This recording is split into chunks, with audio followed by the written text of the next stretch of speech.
coming together and identifying, something that impacts us all, and then sharing that and sharing the lessons learned. And that is part of our mastermind. But I like to say that we wake up and we start the morning off winning.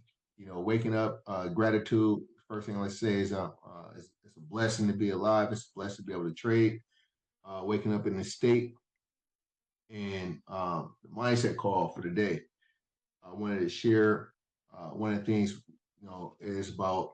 I was actually reading the Outwitting the Devil this weekend. And it's a book by Napoleon Hill that I let her read. And one of the things that the topic, Outwitting the Devil, is about drifting. In the absence of good thoughts, in the absence of good. And I realized that um, in trading and in life, sometimes we have to uh, name it, you know, uh, name the device, name the thing that we're facing. And so, this mindset call is about the demon interruption, right? And it is really, um, the market, I like to say, is a reflection of life.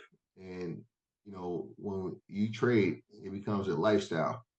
And sometimes the lifestyle that we live in, we'll bring some of our habits, we'll bring some of the things that we were taught as kids, uh, we, we'll bring some of the things that, um, you know, it gets exposed.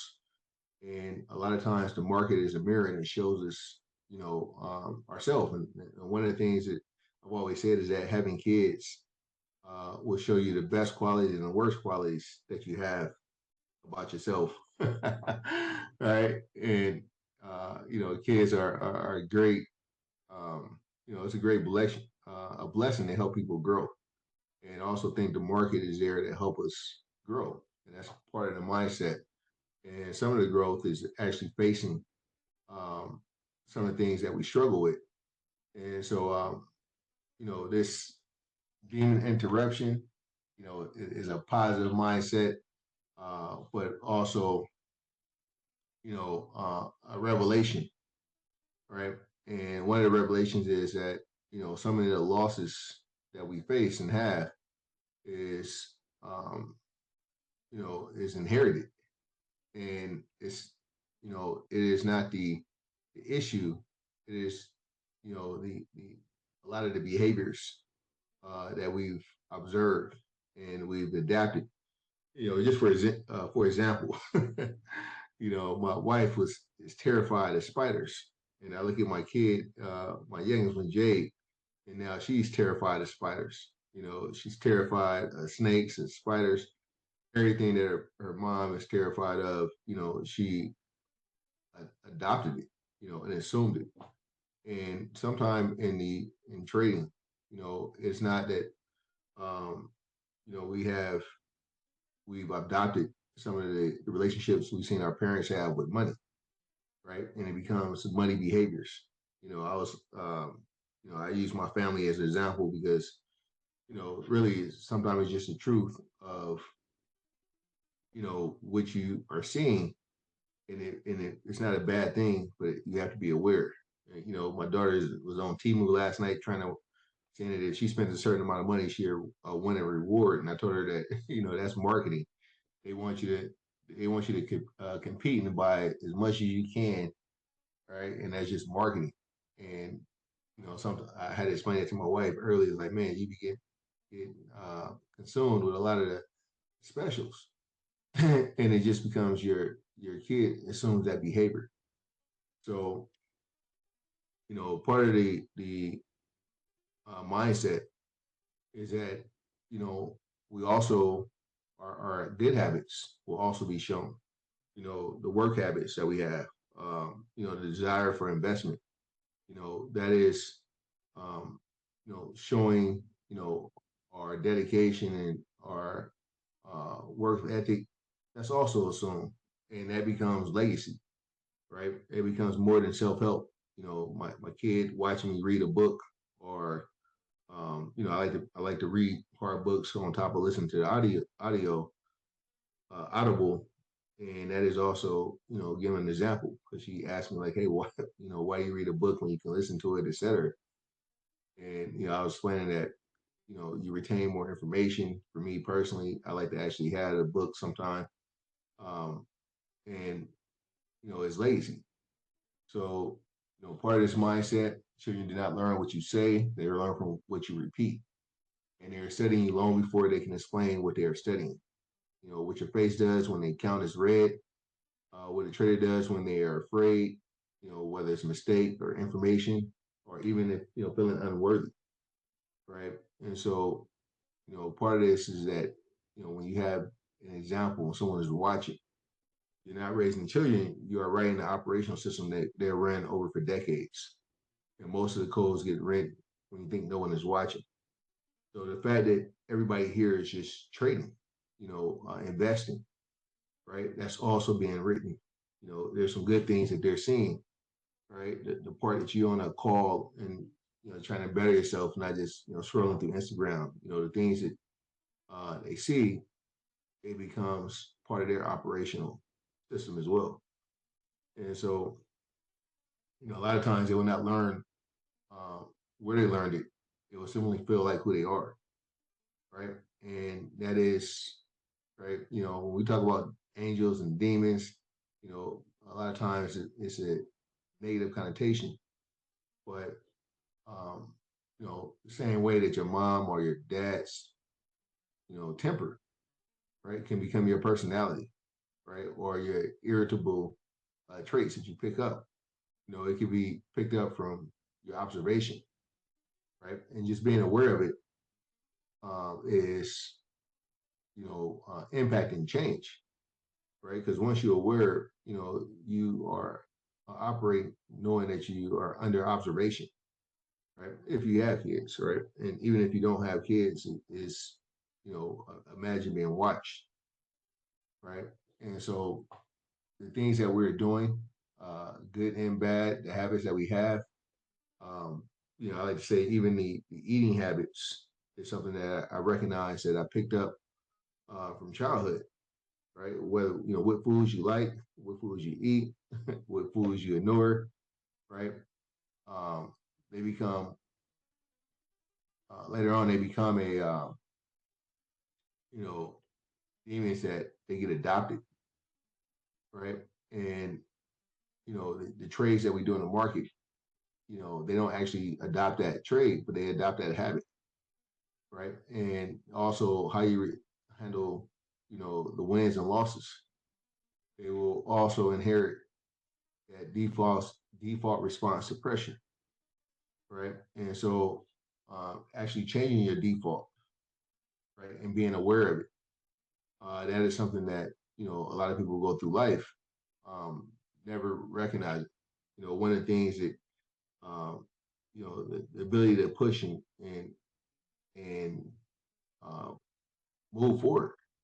That's one of the traits that I observed my mom do, and that's one that I picked up: the ability to push forward, right, and ability to handle pressure and keep moving. And so, you'll adopt some good traits, and you'll also adopt some bad, right? And then once you are aware, right, that's when you actually have the awareness to change it, right? Not just feel inspired. So, this document I created, and one of the things I said I was going to do with these mindset calls is actually put it into um, you know, into a mindset check and build it into a website. And so as we go through, right, this is a trading demon interruption protocol. How do you find some of the things that you're doing that you adopted? How is it seeking into the market, right, into your trading? And so it's part of the 5 day, reset, mindset reset, 5 day protocol. This is a 5 day mindset behavioral module for traders who inherited family patterns, right? Showing up in position size, time, and rule. Um, I recognize that even the, trading small, trading big, a lot of times those are also your risk management is also adopted from what you've been exposed to, right? And being able to say, all right, what family um, traits or family patterns or legacy, you know, am I motivated by, and which family patterns have I adapted, right? And just to actually go through a 5 minute, screen or a weekend screen, right? Because one of the things we want to do is reframe and internalize, right? Understanding that your losses, your operating, your observation, right? They're not gonna loss. They're not gonna inherit the loss. They're gonna inherit your relationship with losses, right? And they may not inherit your money problems, but they may inherit your money behaviors, right? For a long time, I used to, buy things based on, it was cheap and I can get a lot of it, right? So it wasn't even about the quality. I actually had a thing I watched my mom buy, was always watching it and buying to get the most bang for a buck. And that, as I was growing up, I would buy cheap stuff, right? Because I could buy it again, but I wanted to have, quality, quantity. I wanted to be able to buy a lot, so I would actually skip the quality and buy the amount so I can get more, right? And I used to say that I had a poor relationship with food because I rather, if I spent money on food, I wanted to get a lot of food. Right? It didn't matter the quality. Right? You go in there, you're like, man, they put a lot of food on your plate. You be like, all right, it was worth it. But if they didn't put enough food on your plate, you'd be like, this is, they trying to jit me. They only giving me a little, right? And that was just a behavior, right? I wasn't focused on quality, right? And not until I recognized. And so, and then some people I see that they had a relationship in trading. They'll go buy just cheap stuff, right? They can afford it, so they'll buy. Oh man, this is not the best trade, just that they can afford it because it was cheap, right? And so, even the way that they handle the losses or handle the wins, right? It's a nervous system response, and um, your default response to pressure. How are you handling, right? When things get overwhelming, what do you do? Are you doing a response that your parents did, or are you doing something that you're aware of? Right? And if you had to assume that, hey, if you have kids, if they're watching, what are they going to watch? What are they going to learn from watching you, right? Or what are they going to learn from when you're, doing well? What are they going to learn from when you're doing bad, right? And this mindset, right, it will allow you to, share a different observation or a different movement. And so I went through this personal routine gate, right? And it's just about answering, um, you know, the questions uh, honestly about your capital, right? And it says, what capital, what's the capacity you have available right now? Not your normal ability, not who you want to be today, but what is your mental capital, right? Last week we talked about the four capitals and how they can be financial leaks if we have a leak in our mental capital or we have a leak in our emotional capital, right? Those are, um, capital leaks. So your mental capital, approaching the market or approaching a week, your clarity, focus, patience, and ability to follow a plan without mental noise, right? If you score lower, you're distracted, confused, or forcing concentration. If it's easy for you to actually, establish clarity and focus and patience, right? You can raise that, higher, or you raise it lower, right? And it's just something, a test, right? To, see, how clear are you, your emotional capital, the ability to stay regulated and let evidence, not fear, urgency, or ego drive the next decision, right? Is your emotional capital, higher or lower, right? The physical capital, right?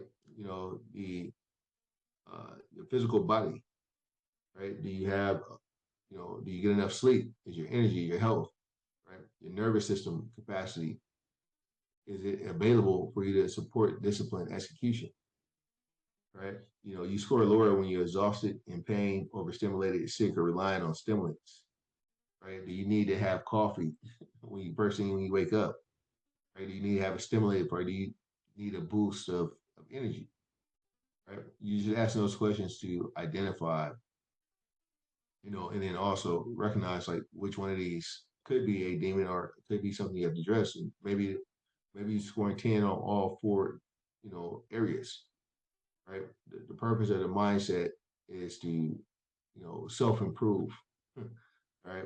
And so your financial capital, your decision distance, the freedom to take a planned loss without needing to trade to rescue your finances. Are you trading out of desperation, or are you trading out of abundance? Are you looking at the market out of abundance, right? That is that is a um, you know ability to be in the market without the nervousness and the jitters on the financial side. So score lower when bills, debt, recent losses, income pressure make today feel like a must-win decision, right? You want to have these gates that you can actually easily identify, and then recognize your legacy language, right? For me, I always say that one of my ways I want to be better than my my parents. I want to have more freedom, and so we all have legacy language. And how is it connected to your family? What's the motivation, right? Some people say, "Oh man, they trading for their family. They're trying to give them more um, freedom, or I have something they didn't have," which is for me it was time. I didn't have time with my parents, so I give my kids a lot of time. Um, and then the money habits, right? When I used to buy cheap stuff, I used to recognize that was a habit I learned from childhood, right? And then actually, I say now I eat wealthy, right? I don't have a bunch of food on my plate. I just have high quality food. So that was something also we recognized during COVID. Everybody was buying the box food. I realized that, you know, I only wanted fresh food. So the fruits and everything else, they were still available and they were still cheap. Or they were actually more affordable but better quality, right? And so I wasn't living in a scarcity mindset even during COVID, and I recognized that my kids observed that. That kid they observed that the fresh food and high quality food was always still available, and so the legacy signal, is it present for you? Family history or the legacy I want to create is part of why I need this reset, right? And sometimes just going through and how you're talking, how you're responding. Saying, hey, is this the legacy I want to set, or is this, traits that I'm showing my kids that I wanted to correct? And so you locate your pattern, you don't intentionalize it, you which means that, which one feels close and appears in your trading, right? And your goal is one plain sentence, not a clever explanation. You shouldn't have to explain, what you're trying to accomplish. It should be really clear, right? And maybe you don't have any of these patterns, but this is just a test to go through and say, hey, am I operating out of scarcity? Right? Did I learn from watching the adults survive instead of build? Right? How does that show up in life? Is it hoarding, overworking, guilt when resting? Do you feel guilty when you're actually taking, resting and not doing anything? How does it show up in trading? Sizing too big to make it count, refusing partial wins, right? Proving, you know, learn love earned through performance, right? You had to prove to get a love, right? Over explaining unnecessary competition, right? Trading to be right instead of profitable. That's how it shows up in trading, right? Your urgency. You learn in childhood where waiting felt unsafe. You always had to be doing something. You can't just sit down. Um, and it shows up in life having impulsive decisions, inability to sit still, right?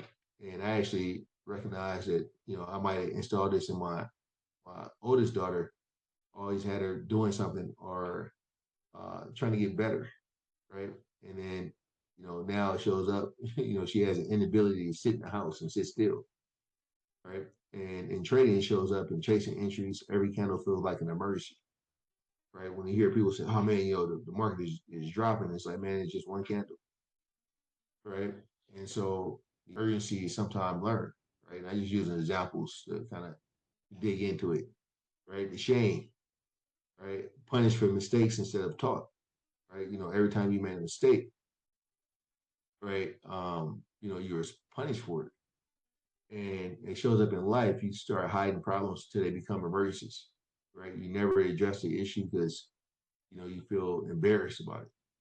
And this is something that happens when I'm talking to traders that they may be having a difficult time, but they'll hide it, right? And avoiding losses in P&L, and then they start revenge trading, trying to get it back, right? And they'll show up in their trading. They'll show up in their life, right? Having punished for mistakes instead of taught how to, overcome them. The abandonment, inconsistent care, right? Learn from inconsistent care, right? Shows up in life in cleaning, testing, or withdrawing, right? If you felt like you were abandoned, and then it shows up in trading when abandoning the plans when the discomfort period. As soon as they get a drawdown, as soon as something happened, they're trying to, fix that pain, right? They can't have any discomfort, can't be wrong at all, right? And then control, learn from chaos they had to manage as a child. So sometimes the childhood chaos that you experience, it shows up in life. You want to micromanage, and I tell my wife this is her issue. Like, man, your childhood, your dad, man, all the wildness he done is affecting your real life, right? You want to micromanage and minimize any kind of catastrophes, right? And it shows up in trading, it's forcing setups, overriding stops, needing certainty, right? Need to know exactly, hey, is this going to work? A, B, C, and D, right? And in trading, we recognize that we only have control over ourselves. We don't have control over the market. And so, these are pages that turn awareness into action, right? And the first one is naming that demon. If you have one, or giving it a name, like, oh yeah, I can see this pattern happen, right? Write the sentence you've been avoiding, right? Plainly. Clarity beats eloquence when you can clearly see something, right? One of the ones I had was overconfidence, right? I've been experiencing that my whole life. I was told I can do everything, anything, and you can do it by yourself, right? And that becomes, overconfidence in everything. Trace the line. Who taught this pattern to you? Who is learning it from you now? Use actual names. So if I just use my kid, like, I told, I said, my oldest daughter, Josh, she can't sit still. She got to be doing something. And it's, because of the childhood, because of, the schedule that we had, that, now she feels the inability to sit still, and she has to move. She has to do stuff. Right. And I can actually see it and see how, that legacy, impacted, the people that's watching, observing. And then you write the interruption. Choose one behavior for this week with the size, time, and the rule, and do it. So instead of just saying that, hey, this is the action, say, how am I going to address it? And so one of that is come down here, 4 to 5 days, 4 contract lines, 1 and 4 standard. So if you name the demon, right? Uh, self-talk that never becomes behavior. The demon I'm trading against is, XYZ, right? Where did it come from, and who is catching it now, right? I trade, learn the pattern. I'm in this pattern before it reaches, you know, um, you know, over trading or XYZ. Write the interruption. You find one action this week with a number, a trigger, and a rule, right? And that is, for instance, saying that, hey, I'm only gonna have 2 trades, and um, I'm gonna implement a stop, and I'm gonna until I have 5 wins in a row, right? I'm not gonna change his behavior, right? And that's the exact interruption behavior, right, into the trading rules that, I'm not gonna change anything I'm doing until I have 5 wins in a row, or et cetera, right? Not take more than 2 trades. Protect the environment, right? Outside noise, reopening the old loop within days, right? I'm saying, hey, the boundary I'm setting this week is, right, after my 2 trades, I'm gonna put a stop and I'm gonna close my screen. I'm gonna protect the environment where I'm not gonna go back into a trade XYZ. I'm just making up shit off the top of my head, but you guys, with little thought, declare and enforce, right? And if you can actually, implement these standards and you review by day 3, right? And see if I was able to be in compliance, right? Was I able to enforce it for 3 days, right? And so, it's just showing that day 3 quality gate, right? A rule has a number and a trigger. Half size until I log 5 playing compliant trades in a row, right? Do not accept a vowel from yourself, rewrite it until it includes a size, time, number, or trigger, right? It may say that I'm only going to take trades before 9 a.m. Pacific Standard Time on time. So I don't go back in and revenge trade. I'm giving myself a Pacific time, right? I'm only going to have 2 trades, right? These are creating a quality rule and a quality gate, right? And, your old patterns is the opponent, not the market, right? And this is a key thing right here is just, right? Stop volunteering for other people's demons, right? You do not have to answer every insult, attend every argument, or carry an opinion into your trading day, right? I don't have to engage in other people's demons, right? I already have my own patterns that I'm trying to fix. I'm not worried about others and their demons. I have my own opponent. I'm trying to better myself, right? And sometimes your boundaries are misread. There's something that I had to, recognize is that, if I ask someone to talk and they take it as a personal attack, right? Some people will misunderstand your boundaries because they benefit from you having none, and you're gonna have to let them, right? So if you tell a person, hey, I'm not available before 1 o'clock or et cetera, um, like for me, I don't answer my texts until like 1 o'clock. They have people that text me, they're like, oh, I text you at this time. I'm like, man, I don't check my messages until 1. And they'll assume that I seen them and didn't respond to them. Or somebody will be like, man, you left me on red. Like, bro, I don't, that's my boundary. I don't respond to nobody before 1 o'clock unless you in the WhatsApp. Right. And sometimes you have to let your boundaries be misread. They taking it personal. Right. And so identifying the real opponent, right, is your old self, not the market, your critics, or your past, right? It's the old version of yourself, right? Choose productive discomfort. Preparation, pace, and accountability change your mind when evidence changes, right? Like a Sunday call, the Sunday time that we put in, it actually benefits you. So that is a, discomfort because every Sunday I'm actually saying, hey, I'm working, I'm putting in the time. But other people look at it as, man, you can't be that busy. It's like, nah, I have a routine I like to enforce, right? I will fight my demons in this lifetime so they're not waiting for the people who come after me, right? So if you don't fight your demons, your kids are gonna face the same ones, right? And if you can ignore them, but then your kids are gonna have to fight those same demons that you try to ignore, right? And I release the need to prove myself, shame I inherited, and urgency that was never mine to begin with. I choose evidence over emotion, right? And discipline over temporary relief. The people who watch how I carry myself will have their own battles. They will not have mine, right? So you're not gonna be able to free your kids of of you know having a battle, but they don't have to face the same ones that you facing. With that note, I'm gonna give you guys I'm actually gonna give you a link to this one here. So this is the mindsets that I'm creating and I'm actually throwing them inside uh of here this command center, right? So you can actually go through some of the last 3 or 4 mindset calls that we've had and kind of just be aware. And that's what the mindset, that's what the mastermind is about, sharing and trying to get better, right? And on that note, I'll see you guys in the chart, getting ready to prepare for the morning, prepare for the day, and we will have a good day. But I'm gonna show restraint and not trade until about 7:30. Get a market 30, 45 minutes to play out. All right. Peace out. Appreciate you guys. And the demons that you face, right? It's actually a benefit, right? It's this way your kids don't have to fight the same battles that your parents had to fight. You can fight them for them and change the legacy. All right. Peace out.